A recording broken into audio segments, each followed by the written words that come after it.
کائنات کا گوشہ گوشہ حضور کے ذکر سے چمک رہا ہے۔ شرق سے لے کر غرب تک کوئی لمحہ ایسا نہیں ہے جہاں حضور کا نام گونج نہ رہا ہو۔ سماٹرا کے ساحل سے لے کر کے دنیا کے دوسرے کونے تک کوئی ایک سیکنڈ بھی ایسا نہیں ہے جب اذانوں میں اشہد ان محمد رسول اللہ کی صدائیں نہ گونجیں۔ ہر ساعت ہر لمحہ آقا کریم علیہ السلام پر کروڑوں لوگ درود پڑھ رہے ہوتے ہیں اور اربوں کھربوں درود حضور علیہ السلام کی ذات پہ ہر روز بھیجا جا رہا ہوتا ہے۔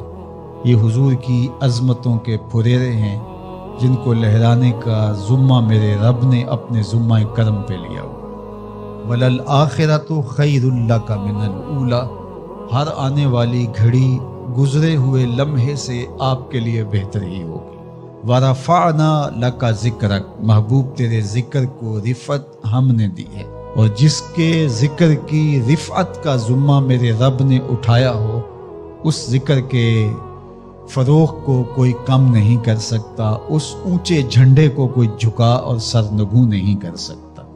70,000 فرشتے صبح کو، 70,000 فرشتے شام کو حضور کے روضہ اقدس پہ سلامی دینے کے لیے آتے ہیں۔ فرشتوں کا ہجوم اور آقا کریم علیہ السلام کے روضے کے اوپر انسانوں کا انبو، عقیدت کے سانچے میں ڈھلے ہوئے لوگ گزرتے ہوئے سلام پیش کرتے ہیں، درود پڑھتے ہوئے جاتے ہیں، عقیدتوں کا اظہار کرتے ہیں۔ کائنات میں جس طرح ہر لمحہ اذان ہو رہی ہوتی ہے، ہر لمحہ نماز پڑھی جا رہی ہوتی ہے، یہاں سے کسی کا 10 منٹ کا فرق ہوگا، کسی کا آدھے گھنٹے کا فرق ہوگا، کسی کا 1 گھنٹے کا فرق ہوگا، کسی کا 2 گھنٹے کا فرق ہوگا، پیچھے چلے جائیں کوئی 1 گھنٹہ پیچھے، کوئی 1.5 گھنٹہ پیچھے۔ تو اس طرح کائنات کے کونے سے لے کر دوسرے کونے تک کوئی ایک لمحہ، ایک ساتھ، ایک سیکنڈ بھی ایسا نہیں ہے جس وقت نماز نہ پڑھی جا رہی ہو، اور ہر نماز میں پڑھا جا رہا ہے السلام علیکہ ایھا النبی ورحمۃ اللہ وبرکاتہ۔ ہر آن، ہر ساعت، ہر لمحہ ان کی عظمتوں کے زمزمے ہیں اور ان کی رفعتوں کے قصیدے ہیں جو پڑھے جا رہے ہیں۔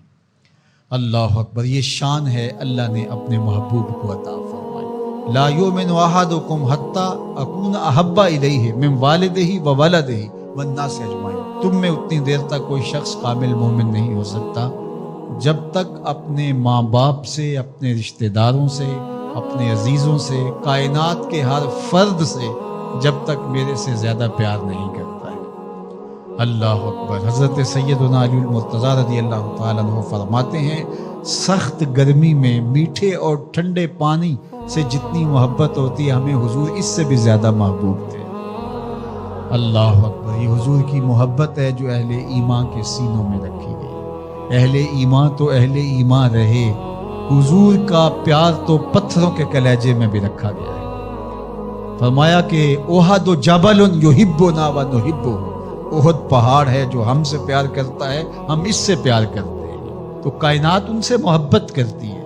اللہ اکبر۔ سیدنا علی المرتضیٰ رضی اللہ تعالیٰ عنہ فرماتے ہیں، میں مکے کے اس پتھر کو آج بھی جانتا ہوں، بعثت سے قبل جب حضور گزرتے تھے تو وہ حضور کو سلام کیا کرتے، درخت سلامیاں پیش کرنے لگے، پتھر کلمے پڑھیں، شمس و قمر اشارے پہ گھومیں اور گردش کریں، کبھی چاند جھک کے سلامی دے، کبھی سورج پلٹ کے اثر کے وقت پہ آئے، کبھی جانور حضور کو دیکھ کر کے کلمے پڑھے، حضور کا ذکر خطبوں میں، نمازوں میں، اذانوں میں، تو کون ان کی عظمت کو گھٹا سکتا ہے؟ کون ان کی رفعت کو کم کر سکتا ہے؟ یہ اپنے خوب سے باطن کا اظہار تو کر سکتے ہیں، لیکن ان کی عظمت کے پھریرے جن کو رب نے محمد بنایا صلی اللہ، محمد کون ہوتا ہے؟ الذی یحمد حمدا بعد حمد، جس کی تعریف کی جائے جی پھر بھی نہ بھرے، پھر تعریف کی جائے۔ ابھی تشنگی باقی ہے، ورق تمام ہوا اور مدح باقی ہے، پھر تعریف کی جائے۔ قلم ٹوٹ جائیں تعریف ختم نہ ہو، روشنائی سوکھ جائے تعریف ختم نہ ہو، کاغذ ختم ہو جائیں تعریف ختم نہ ہو، عمریں لد جائیں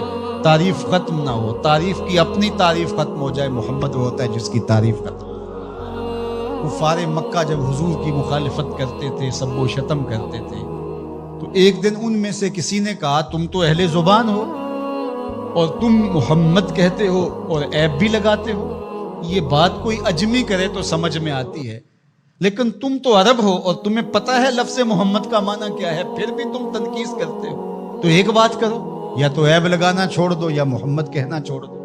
کوئی کہے شہد میٹھا نہیں ہے تو عجیب بات ہے، کوئی کہے کہ برف ٹھنڈی نہیں ہے، کوئی کہے کہ گلاب خوبصورت نہیں ہے تو عجیب بات، کوئی کہے چاند سونا نہیں ہے، تو کہا کوئی محمد کہے اور پھر عیب لگائے، تو انہوں نے نام اپنے طور پہ مزمم رکھ لیا اور پھر مزمم کہہ کے اپنے خوب سے باطن کا اظہار کرنے لگے۔ کسی نے آ کے حضور کو بتایا کہ حضور وہ مزمم کہہ کے خوب سے باطن کا اظہار کرتے، فرمایا تم نے دیکھا نہیں اللہ نے قریش کے منہ کو کیسے پھیر دیا؟ فرمایا یشتمون مزمما ویلعنون مزمما وانا محمد، فرمایا وہ کسی مزمم کو گالیاں دے رہے ہیں، میرے رب نے مجھے محمد بنایا۔ جب خاکے تراشے گئے تھے میں نے کہا خاکے تو خاکیوں کے ہوتے ہیں، جو پیکرے نور ہو بھلا اس کے بھی خاکے تراشے جا سکتے، جس کا سایہ بھی رب نے بننے نہیں دیا اس کے خاکے کیسے ہو سکتے؟ تم اپنے تصور سے کچھ بنا رہے ہو، وہ میرے حضور کے خاکے نہیں ہو سکتے، ان کا تو نہ ثانی بنایا گیا نہ ان کا سایہ بنایا گیا، مثل او در عالم امکان متصور نیست، خدا نے وہ سچائی پن چڑھیا جہدے وچ محمد نو اٹھا لیا تھا۔ حسینہ جمیلہ دا منہ موڑ دیتا محمد بنا کے قلم توڑ دیتا، چاند کی طرف منہ کر کے تھوکنے سے اس کی نوری کرنے میلی نہیں ہو سکتی۔ مدینے کا چاند کل بھی روشن تھا، مدینے کا چاند آج بھی روشن، اور رہے گا یوں ہی ان کا چرچا رہے گا، پڑے خاک ہو جائیں جل جانے والے، ان کا نام و نشان بھی نہیں رہے گا، لیکن میرے حضور کے نام کے پھریرے کائنات میں لہراتے رہے۔